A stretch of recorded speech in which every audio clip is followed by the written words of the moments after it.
সামাজিক ন্যায় বিচার ও রাষ্ট্র সংস্কারই অন্তর্বর্তী সরকারের প্রধান চ্যালেঞ্জ বলে জানিয়েছেন প্রধান উপদেষ্টা ডক্টর মোহাম্মদ ইউনূস। সকালে রাজধানীর একটি অভিজাত হোটেলে আন্তর্জাতিক ভূ রাজনৈতিক সম্মেলন বে অব বেঙ্গল কনভারসেশন BOBCর 2024 এর তৃতীয় আসরের উদ্বোধনী অনুষ্ঠানে এ কথা বলেন প্রধান উপদেষ্টা। বিস্তারিত শাহরিয়ার বাঁধনের প্রতিবেদনে।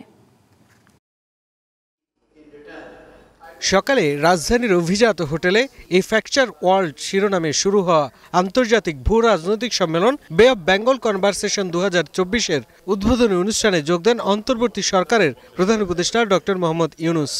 এবারের সম্মেলনে 80টির বেশি দেশ থেকে 200 জনের বেশি আলোচক, 300 জন প্রতিনিধি সহ 800 জন অতিথি অংশগ্রহণ করবেন।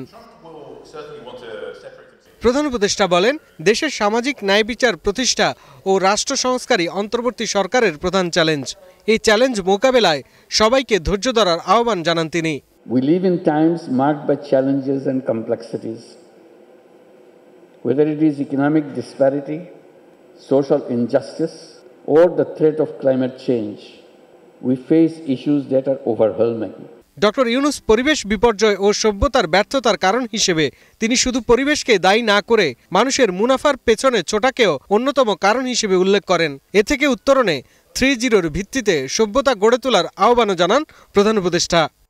We need to create a world of 3 zeros: zero net carbon emission, zero wealth concentration by introducing social business to solve people's problems rather than maximizing profit, zero unemployment by turning young people into entrepreneurs rather than job seekers, which we do now. এ সময় বিদেশি অতিথিদের উদ্দেশ্য করে doctor Yunus বলেন, এদেশের তরুণদের ভাবনার প্রতিচ্ছবি দেখা যাবে শহরের রাস্তার দেয়ালগুলোতে। নতুন বিশ্ব গড়তে তরুণরা ভূমিকা রাখবে বলেও আশা প্রকাশ করেন প্রধান উপদেষ্টা। Our youth have the power to lead the world in sustainable development. Shahriar বাঁধন, গ্লোবাল টেলিভিশন, ঢাকা।